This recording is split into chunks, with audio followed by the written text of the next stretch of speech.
and welcome back to my vlog!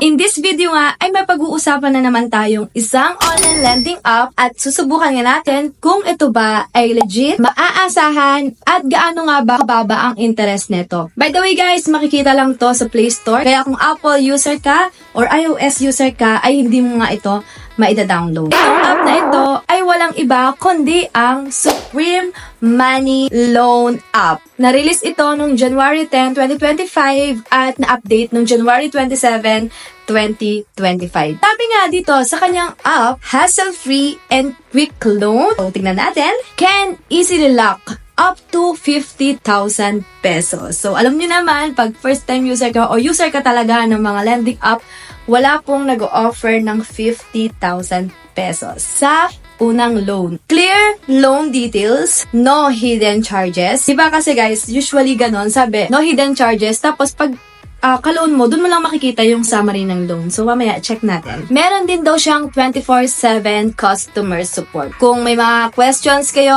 about this loan, pwede nyo kontakin. Kasi nga sabi, 24/7 daw. Itatry nga natin itong loan app na ito, kung okay ba yung kanilang offer, yung kanilang interest, at yung kanilang terms. Disclaimer, hindi po ako agent ng kahit anong online lending app. Mga ay content lang ng aking YouTube channel. Siyempre, di ba, pag mag-loan tayo, hindi naman tayo basta-basta na lang mangungutang. Mag-start na nga tayo. Paano nga ba mag-apply sa loan na ito? Siyempre, pagka-download nga natin itong app na ito, i-allow lang natin ang pictures and record location, calendar, and phone call logs para nga maka-access tayo sa kanilang loan. Kakadala din to guys. Meron kasi akong isang vlog na ito yun. Nalaw ko nga yung contacts ko. Nagbigay ako sa kanila ng contact references ng 5 yata yun or 3. Tapos, hindi ko inaccept yung loan na yon, pero na-disburse siya doon sa account ko. Sa kasamaang palad nga guys, haras nila yung mga contacts ko lahat, na-access nila as in lahat. Hindi ko alam paano nila nagawa yon, pero doon ako nadala. Kaya mag-iingat kayo sa mga loan shark. Kailangan mo nga lang i-register ang iyong mobile phone number at mag-send ng OTP, itong si Supreme Money, and itatype mo lamang dyan. Makikita mo nga na meron silang offer na 20,000 pesos. So, medyo hindi na talaga ako naniniwala sa mga ganon. Alam naman natin na matagal ka na sa mga online lending app reviews, sila agad nag-offer ng 20,000. 0.06 interest rate per day and may terms daw siya na 120 days. Tignan natin. And dito naman tayo sa ating basic information. Una, yung ating educational background. Ito yung primary, elementary graduate ka ba, high school graduate, bachelor's degree, master's, or kung ano man yung natapos mo. Email address, marital status, widowed, single, married, number of children, of course, kapag wala naman, bigyan mo lang 0. Ilang loan daw ang meron ka sa ngayon. Next naman is yung ating job status. Ito yung partial. Ito yung part-time, full-time, contractual, industry, kung uniform personnel ka ba, doctor, BPO, company name, company address, and company telephone number. Salary type, ito yung kung kailan ka pinapasahod, once a month, twice a month, weekly, and yung iyong payday, monthly income. Then, yung ating ID. Mas malaking income, pansin ko lang to, mas malaking income, of course, mas malaki yung papahiram nila sa inyo. Doon kasi nag-base yung mga lending app. Once na nag-review sila at nakita na lang, kayang-kaya mo naman siyang bayaran, of course, mag-i-increase sila ng iyong credit limit. Contact references. Sa ID naman, automatic siyang ma-fill in yung ating mga pangalan at yung license number. Transfer method. Ito yung pwede naman yung e-wallet or bank. Pero guys, huwag kayo maglalagay ng bangko.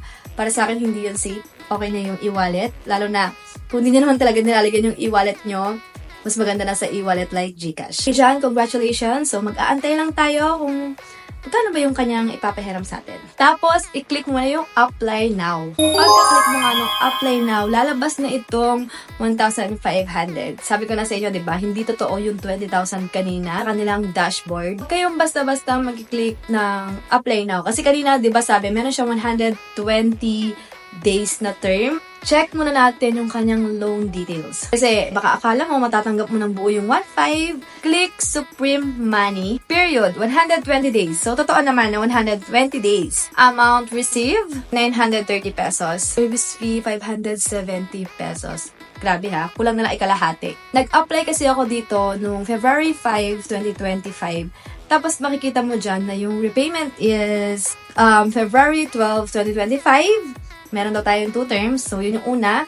Meron lang siya 7 days. At yung babayaran ko daw ay 1,485. So, wala ding kwenta po yung 120 days term.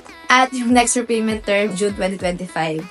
So, ang babayaran ko daw doon ay 15 pesos. Wala, medyo nakakatawa lang siya. Kasi, di ba, ano yun? Ano yung term na yun? Parang wala pa kwenta-kwenta yung 120 days term. Kung agad-agad mo siya babayaran, okay pa sana kung 1.5 mo talagang buong marireceive eh. Kaso ang dami na ng kaltas. Kasi marireceive mo lang ay 930 pesos. Di ba? Para sa akin guys, hindi siya worth it. Huwag nyo na itong itry. No? Pero sige, sa inyo pa rin yan. Pero para sa akin, it's not worth it. Kailangan nyo talagang mag-review ng mga loan app bago talaga kayo mag-apply. Kasi nga, instead na nakakatulong sila sa inyo, nalulubog pa kayo sa utang. Kaya maganda rin talaga, nanonood kayo ng mga reviews about sa mga loans. Ayun, medyo yung mga legit lang talaga na alam ko, yung mga digital finance bank like yung Atomy, ShopeePay, TikTok Pay Later, Tonic. Yan kasi yung alam ko mga legit talaga. Lagi mo kang pag-iisipan pag ikaw ay mag-ehirap. Yun lang guys, sana meron kayong natutunan sa aking vlog.